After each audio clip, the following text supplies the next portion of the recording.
I have to admit, I wasn't fully on board with Assassin's Creed Origins. When I first saw it, it didn't seem to be the departure that Ubisoft had promised, at least, not something that warranted the year-long hiatus that Ubisoft took from the series. When I finally got the opportunity to get my hands on the game, I wasn't in love with many of the changes.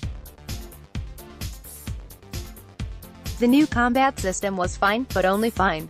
I didn't love Bayek as a character, and his expansive journey through Egypt was certainly long, but I didn't think it warranted the 30 hours the game was asking for.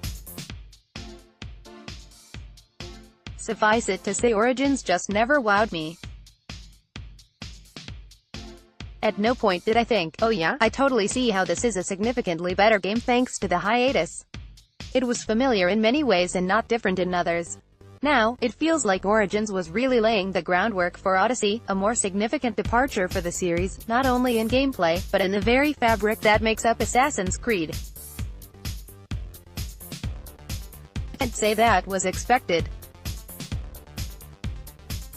When Assassin's Creed Odyssey was revealed, I figured it would be more of the same as Origins in a new location, that Ubisoft was returning to the same familiar formula, slightly iterating on their new game while simply changes locales every year.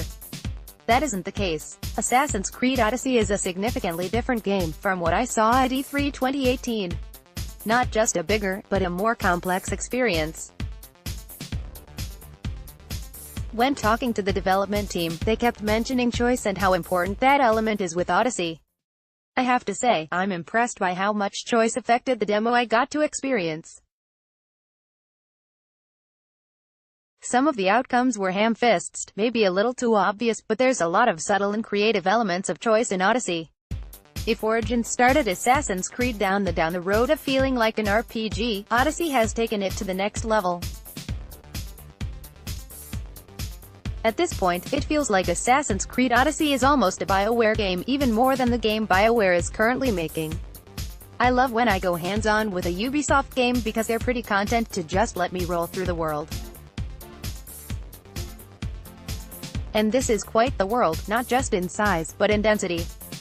Last summer, my sister went to Greece and I was pretty jealous. I might be even more jealous now that I've seen the majesty of the Greek islands rendered in Odyssey. The golden deserts of Egypt were impressive, but seeing the gorgeous civilizations of Greece with the vibrant colors of vegetation is truly something impressive. Odyssey is set during a war between Sparta and Athena. Your character can play both sides of that war, picking up different contracts to make a maximum profit. I played as Cassandra, though you can also choose to play as another Spartan warrior, Alexios, and her attitude was rather laid back. Odyssey isn't going to take itself too seriously, which is good.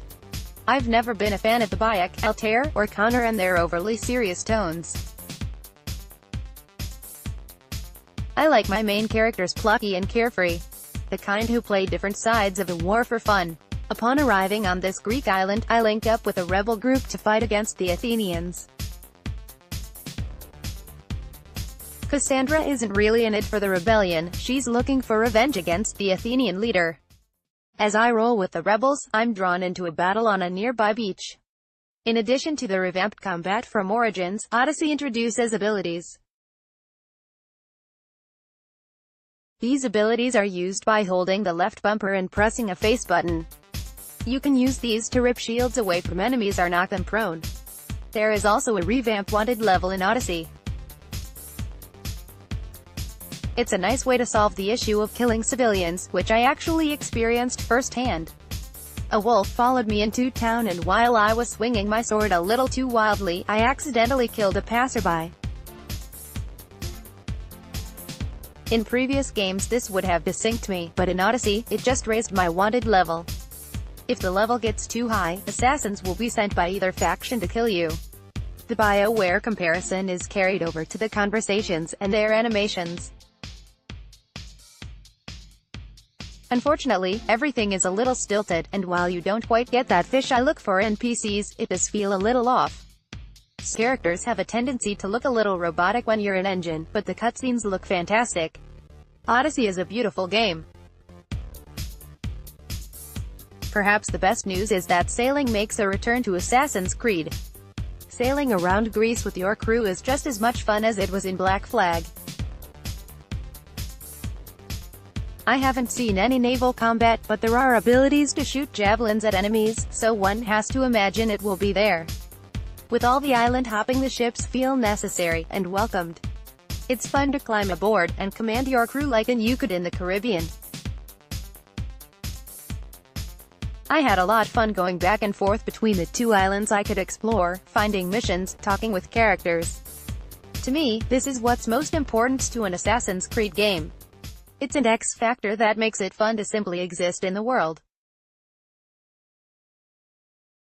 Roaming around, carrying out the simple missions the game provided was a good time. I got to play an hour of Assassin's Creed Odyssey, but I could have sat in that demo room for longer, the whole day if I had nowhere else to be.